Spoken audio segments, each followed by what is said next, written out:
முதலாவதாக காலை 3 மணியிலிருந்து 6 மணிக்குள்ளாக விடியற்காலை இது. ஒவ்வொரு நாளும் இது நாம் தினம் நாம் செய்யலாம். இதில் எந்த விதமான தங்கு தடையும் இல்லை.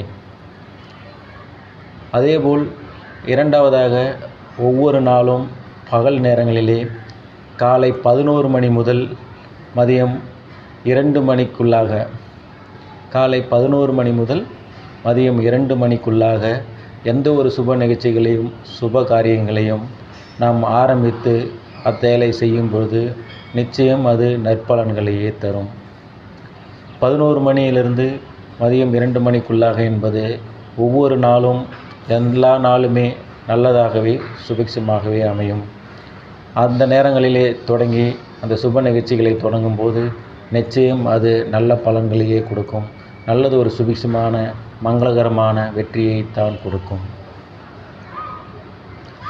மூன்றாவதாக ஒவ்வொரு நாளும் மாலை நேரங்களிலே 3:30 மணியிலிருந்து 7:30 மணிக்குள்ளாக மாலை 3:30 மணியிலிருந்து மாலை 7:30 மணிக்குள்ளாக நாம் ஒரு சுப நிகழ்ச்சிகளையும் சுப காரியங்களை செய்யும் பொழுது நிச்சயம் அந்த பலனும் நற்பலன்களையே தரும். மாலை 3:30 மணியிலிருந்து 7:30 மணிக்குள்ளாக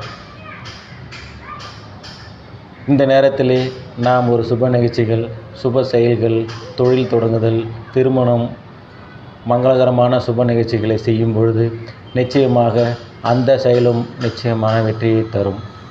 இதுபோன்று 3 விதமான நேரங்களில் நாம் எல்லா நாட்களிலும் எல்லா நேரங்களிலும் ஒவ்வொரு நாளும் நாம் எந்த விதமான யோசனையும் இன்றி இறைவனின் மேல் பாரத்தை போட்டு ஆதியோகினுடைய அன்பும் அரவணைப்பிலும் நாம் ஒரு புதிய காரியங்களை புதிய தொழில்களை புதிய சுபகாரியங்களையும் சுப நிகழ்ச்சிகளையும் தொடங்கும்போது நிச்சயம் அது 100% அல்ல 200% வெற்றியை தரும் என்பதை இந்த நேரத்திலே உங்களோடு நான் மகிழ்ச்சியோடு கூறுகிறேன்.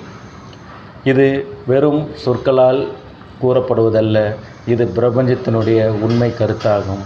இதை உணர்வுபூர்வமாகவும் அனுபவபூர்வமாகவும் உண்மை வாழ்க்கையிலே நீங்கள் அனுபவித்து வெற்றி பெறும்போது ஆதியோகியினுடைய மகிமையும் பிரபஞ்ச சக்தியினுடைய ஆற்றலும் இதனுடைய உண்மைத்தன்மையும் நிரந்தரமாக உங்களுக்கு புரிந்து மேன்மேலும் நீங்கள் வெற்றி அடையும் போது நிச்சயம் அது உங்களுடைய வருங்கால நல்ல ஒரு எண்ணத்தையும் நல்ல ஒரு சுபிக்ஷமான மங்களகரமான சூழலையும் உருவாக்கி தந்து